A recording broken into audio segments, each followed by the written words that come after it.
So now we'll be revising hydrogen chapter from NCERT. Let's begin. Hydrogen is the most abundant element of the universe and is the third most abundant on the surface of the globe. Is being visualized as the major source of energy. Major source of energy कैसे आई है? क्योंकि जो hydrogen है उसके hydrogen कहाँ पे, जैसे nuclear energy power plants यहाँ सब पे भी यूज होता है. आगे बढ़ते हैं. Hydrogen has the simplest atomic structure among all the elements around us in nature. In atomic form, it consists of only one proton and one electron. However, in elemental form, usually देखो H2 की form में exist करती है hydrogen. इसको क्या बोलते हैं? Dihydrogen. It forms more compound than any other element. Do you know that the global concern related to the energy can be overcome to a great extent by the use of hydrogen as a source of energy? In fact, hydrogen is the great industrial importance, as you will learn in this unit. तो अभी तक तो देखो कुछ खास था नहीं. अब जर्नल बेसिक चीजें बताएंगे हाइड्रोजन के बारे में. पोजीशन. अब हाइड्रोजन की पोजीशन हमने वैसे अलग ही रखी हुई है, पर इसकी जो प्रॉपर्टीज है वो अल्कली मेटल से भी मैच करती हैं और हेलोजन से भी करती हैं. क्या है इसमें? Hydrogen is the first element in the periodic table. However its placement in the periodic table has been a subject of discussion in the past. As you know by now that the elements in the periodic table are arranged according to their electronic configuration. Hydrogen has electronic configuration of 1s1 क्योंकि इसमें एक ही electron होता है.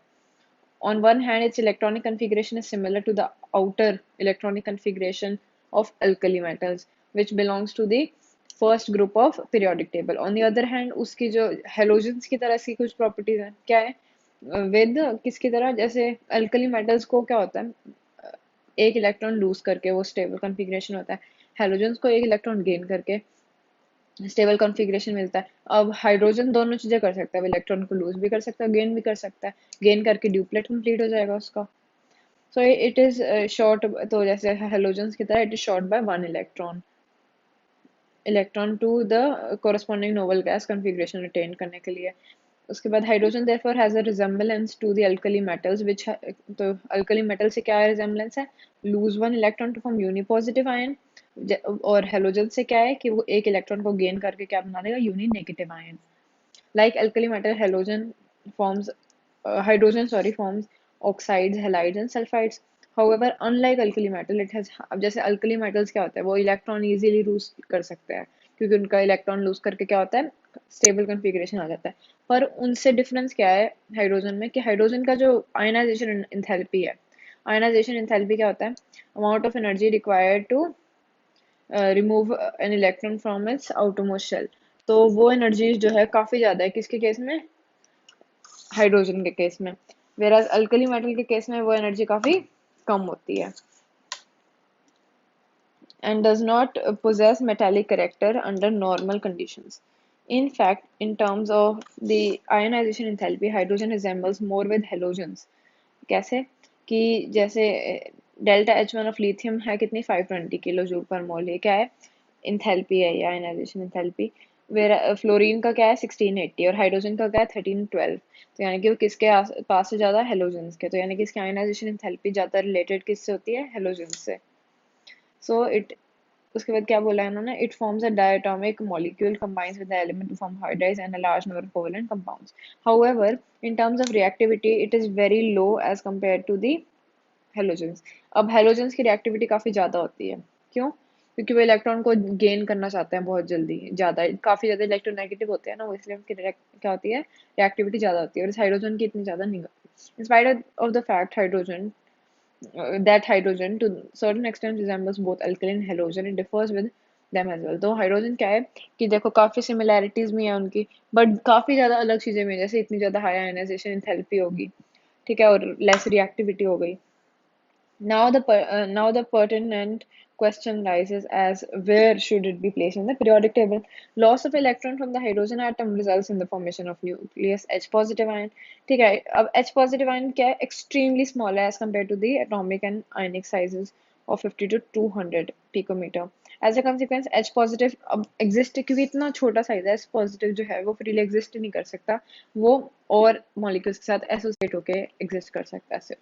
This is a unique behaviour. अब इसी वजह से इसका इतना यूनिक बिहेवियर है हाइड्रोजन के, इसलिए इसको सेपरेटली रखा हुआ है किसमें, पीरियोडिक टेबल में। सबसे ऊपर एलिमेंट है ना हाइड्रोजन, उसको सेपरेटली रखा गया इसी वजह से। अब भाई डाईहाइड्रोजन की बात, occurrence. Dihydrogen is the most abundant element in the universe. 70% of the total mass of the universe. And hold on.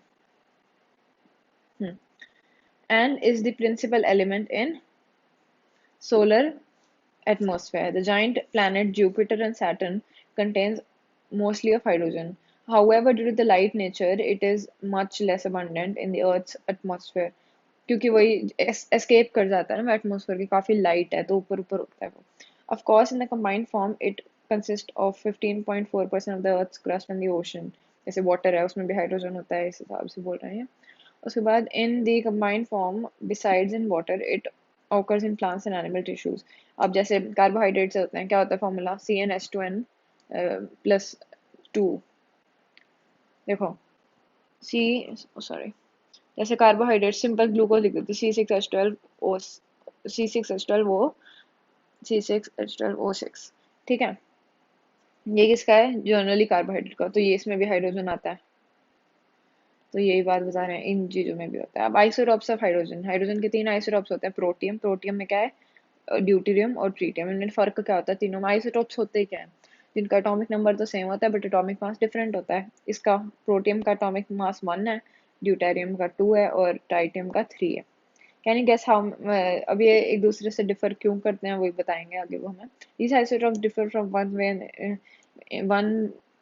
one another in respect of the presence of neutrons. अब इनमें न्यूट्रॉन्स के number अलग है. Neutrons को कैसे count करते हैं हम, atomic number minus atomic mass, यानी कि ये जो है 1 - 1 0, यानी कि प्रोटियम में न्यूट्रॉन्स होते हैं 0, ड्यूटेरियम में हो गया 2 - 1 1 हो गया, यानी और ट्राइटियम में कितने न्यूट्रॉन हो गए 2.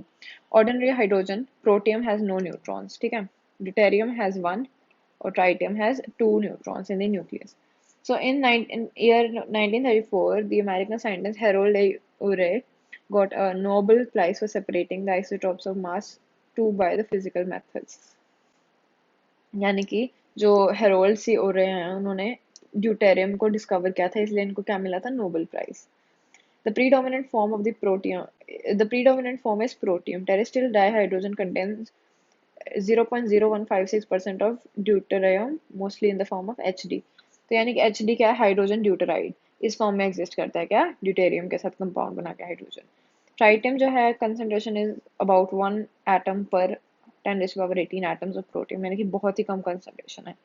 So if these isotopes only, अब इनमें से आइसोटॉप्स में से जो ट्रीटियम है वो क्या है, रेडियो एक्टिव है. रेडियो एक्टिव क्या करता है, बीटा पार्टिकल्स एमिट करता है. बीटा पार्टिकल्स इलेक्ट्रॉन्स के सिमिलर ही होते हैं. अब आता है, since the isotopes have the same electronic configuration, they have almost the same chemical properties. The only difference is that, अब देखो क्योंकि अब इनके जो एटॉमिक नंबर तो सेम ही है, इस वजह से प्रॉपर्टी सेम रहती हैं. फर्क क्या है इनमें, मास में. मास की वजह से क्या हो गया, इनका वेट अलग हो गया, यानी कि the only difference is the rate of reaction. अब इनका जो रेट ऑफ रिएक्शन क्यों अलग हो गया, क्योंकि इनका मास अलग है, mainly due to the different enthalpy of bond dissociation enthalpy. अब बॉन्ड डिसोसिएशन एंथैल्पी क्या होता है, अमाउंट ऑफ एनर्जी बॉन्ड को ब्रेक करने के लिए जो हमें देनी पड़ती है. तो बॉन्ड डिसोसिएशन एंथैल्पी अलग होने की वजह से इनका रेट ऑफ रिएक्शन ज़्यादा अलग है. प्रोटियम का रेट ऑफ रिएक्शन ज़्यादा होता है और ट्रीटियम का सबसे कम होता है. However, in the physical properties, these isotopes differ considerably due to the large अब physical properties में क्या difference क्यों आता है इनमें, change differences क्योंकि इनका mass number में differences है. आगे बात है डाइहाइड्रोजन प्रिपरेशन, तो कैसे बनते हैं. तो the number of methods for preparing the dihydrogen from metal and metal hydrides. अब ये दिया इन्होंने, पहला है लेबोरेटरिकल प्रिपरेशन, यानी अगर हमें लेबोरेटरी में प्रिपेयर करना है, लैब में करना, तो कैसे करेंगे. सबसे पहले जिंक को HCl के साथ ट्रीट करा, क्या बन गया, ZnCl2 और H2. ठीक है, इससे H2 की फॉर्मेशन हो गई. यानी कि कोई भी मेटल के साथ रिएक्ट करते हैं, अगर हम किसी एसिड को HCl कर दिया जैसे हमने, तो क्या बनता है, हाइड्रोजन गैस बनती है. उसके बाद क्या है, जिंक को सोडियम हाइड्रोक्साइड के साथ किया था, Na2ZnO2 बन गया, इसको क्या बोलते हैं, सोडियम जिंकेट, और हाइड्रोजन गैस रिलीज हो गई. ये तो हो गया लेबोरेटरिकल प्रिपरेशन. हमारी कमर्शियल प्रिपरेशन, यानी कि जो ऐसे कमर्शियली इकोनॉमिक केमिकल चीज़ों के लिए यूज़ करते हैं हाइड्रोजन, वो कैसे प्रिपेयर करते हैं। सबसे पहले मेथड क्या है, इलेक्ट्रोलिसिस ऑफ एसिडिफाइड वाटर। तो वाटर को इलेक्ट्रोलाइज कर दिया तो हाइड्रोजन बन गई। हाई प्योरिटी, अब ज़्यादा प्योर हाइड्रोजन चाहिए उसके लिए हम क्या करते हैं कि उसको इलेक्ट्रोलाइज कर देते हैं, किसकी प्रेजेंस में, निकल की इलेक्ट्रोड्स हों, यानी यही इलेक्ट्रोलिसिस का प्रोसेस है, पर हाई प्योरिटी के लिए चाहिए तो क्या करेंगे, निकल इलेक्ट्रोड्स लेंगे और barium hydroxide solution. Barium hydroxide solution क्या होता है, बेरियम हाइड्रोक्साइड सोल्यूशन यूज किया और निकल की इलेक्ट्रोड यूज कर लिए। So it is obtained as a byproduct in the manufacture of the NaOH and the chlorine by the electrolysis of the brine solution. तो brine solution की जब हम electrolysis करते हैं, brine solution क्या होता है, NaCl, उसकी electrolysis करते हैं तो फिर क्या होता है, उसमें हमें हाइड्रोजन बाय प्रोडक्ट मिलता है। अब किस लिए, कहाँ पे यूज होता है ब्राइन का इलेक्ट्रोलिसिस, सोडियम हाइड्रोक्साइड की प्रिपरेशन के लिए और क्लोरीन की, तो उसमें हमारे को बाय प्रोडक्ट मिलता है। जैसे कैथोड पे देखो, कैथोड पे क्या होती है, रिडक्शन, तो वाटर रिड्यूस होकर हाइड्रोजन बना लेता है। The reaction of the stream of the hydrocarbons or the coke at high temperature in the presence of the catalyst yield hydrogen। देखो इधर दिखा रखा है उन्होंने, हाइड्रोकार्बन को वाटर के साथ रिएक्ट किया, हाई टेम्परेचर होना चाहिए, क्या है 1270, देखो निकल की प्रेजेंस में, तो क्या बनाया, कार्बन मोनोऑक्साइड बना दिया और हाइड्रोजन रिलीज हो गई। ये इधर दिखा रखा है एग्जाम्पल, किस, ये याद रखना हाई टेम्परेचर में, और क्योंकि ऐसे तो वाटर जो है मीथेन है नॉर्मली एयर में प्रेजेंट है, तो फिर रिएक्ट कर जाना चाहिए उन्हें कार्बन मोनोऑक्साइड, पर नहीं करते हो, किस पे, सिर्फ करते हैं हाई टेम्परेचर पे। उसके बाद the mixture of the carbon, अब जो ये बना है कार्बन मोनोऑक्साइड और हाइड्रोजन, इस मिक्सचर को क्या कहते हैं हम, इस मिक्सचर को कहते हैं syn gas, sorry water gas, या सिन गैस भी कह सकते हैं, क्या बोलते हैं इसको, water gas. The mixture of CO and H2 is synthesis. अब ये जो मिक्सचर है कैसे बना है, ये किस लिए यूज होता है, ये इसको हम यूज करते हैं मेथनॉल के सिंथेसिस के लिए, इसीलिए इसको सिन गैस भी बोलते हैं। तो इन दोनों को जब CO और H2 को कंबाइन करते हैं तो हमें मेथनॉल मिलता है, और भी अलग हाइड्रोकार्बन्स की फॉर्मेशन कर सकते हैं, इसलिए इसको क्या बोलते हैं, सिंथेटिक गैस, क्योंकि इसमें सिंथेसिस होती है। Nowadays, syngas is produced from the sewage, sawdust, scrap of newspapers, etc. Scrap wood. ठीक है, इससे हम क्या कर सकते हैं, syngas को प्रोड्यूस कर सकते हैं। The process of producing the syngas from coal, अब कोल से syngas बनाना है, यानी CO plus H2 को किससे बनाना है, कोल से, कोल हो गया C कार्बन, वाटर के साथ रिएक्ट करा हाई टेम्परेचर पे 1270 पे, क्या बन गया, सिनगैस फॉर्मेशन। इस प्रोसेस को जब कोल से बनाते हैं सिनगैस को, तो उसको क्या बोलते हैं, coal gasification. The production of dihydrogen can be increased by reaction with the carbon monoxide of the syngas of the stream in the presence of the iron chromate। तो अगर हमें हाइड्रोजन की प्रोडक्शन बढ़ानी है तो हम क्या करेंगे, कार्बन मोनोऑक्साइड जो यहाँ से निकली, इसको रिएक्ट कर दिया वाटर के साथ, किसकी प्रेजेंस में, CH, किस टेम्परेचर पे, 673 केल्विन पे, और आयन क्रोमेट को कैटलिस्ट की तरह, आयन क्रोमेट का फॉर्मूला क्या होगा, FeCrO4। आयन क्रोमेट की प्रेजेंस में कैटलिस्ट क्या है, आयन क्रोमेट, कार्बन डाइऑक्साइड और H2, तो H2 की प्रोडक्शन हम इससे इंक्रीज कर सकते हैं। आगे बात आई, इसे बोलते हैं, इस रिएक्शन को क्या बोलते हैं, वाटर की प्रेजेंस में हमने क्या किया, गैस को रिएक्ट किया, तो इसको बोलते हैं हम वाटर गैस शिफ्ट रिएक्शन।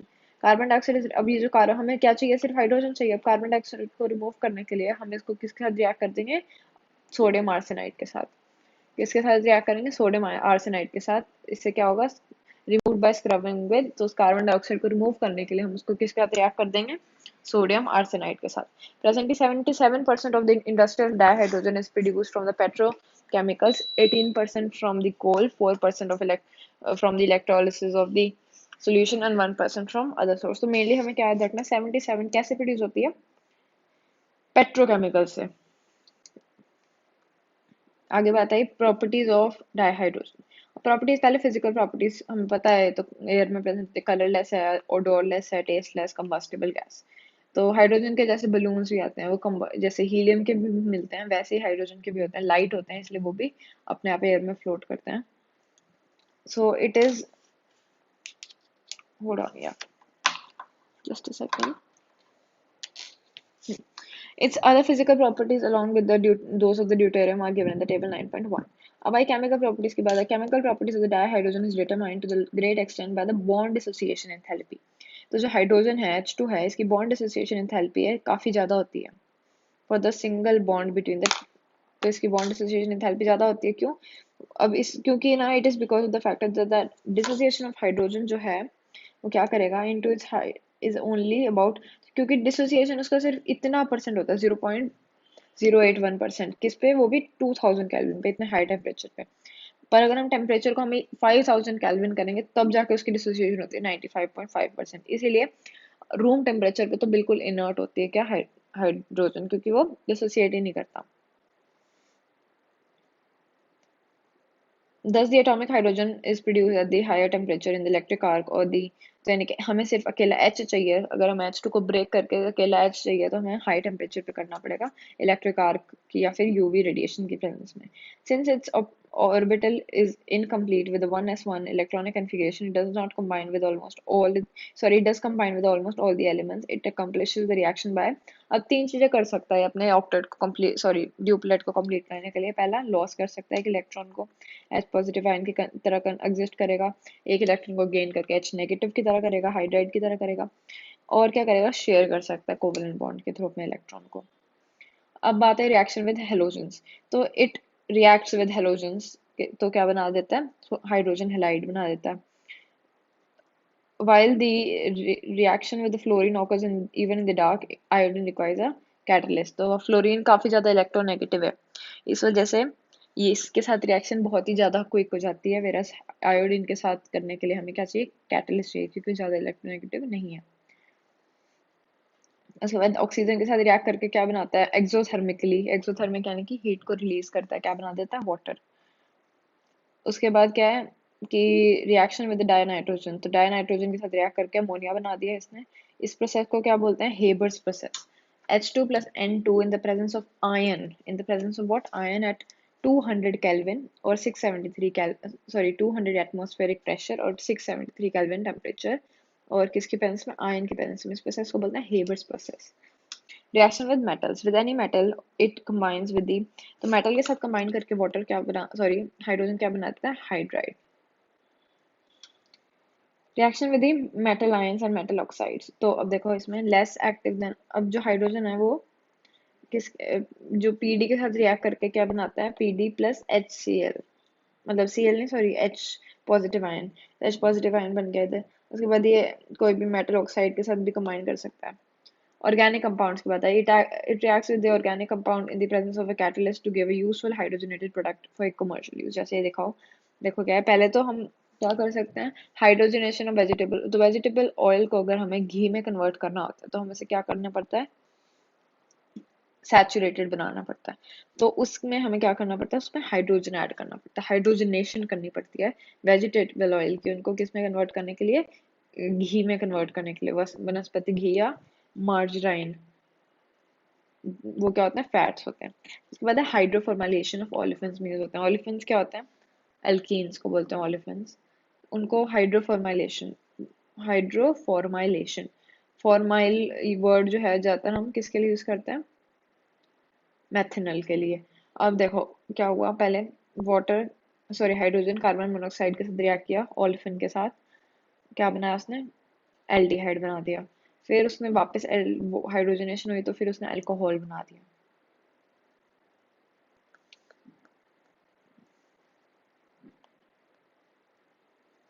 अब ये पढ़ लेते हैं हम, क्या है, which of the following reaction, comment on the reaction of the hydrogen with the chlorine. Chlorine के साथ क्या करता है, dihydrogen reduces chlorine into the Cl negative ion and itself gets oxidized to the H positive ion to form a hydrogen chloride. An electron pair is shared between the hydrogen and chlorine, leading to the formation of the covalent molecule.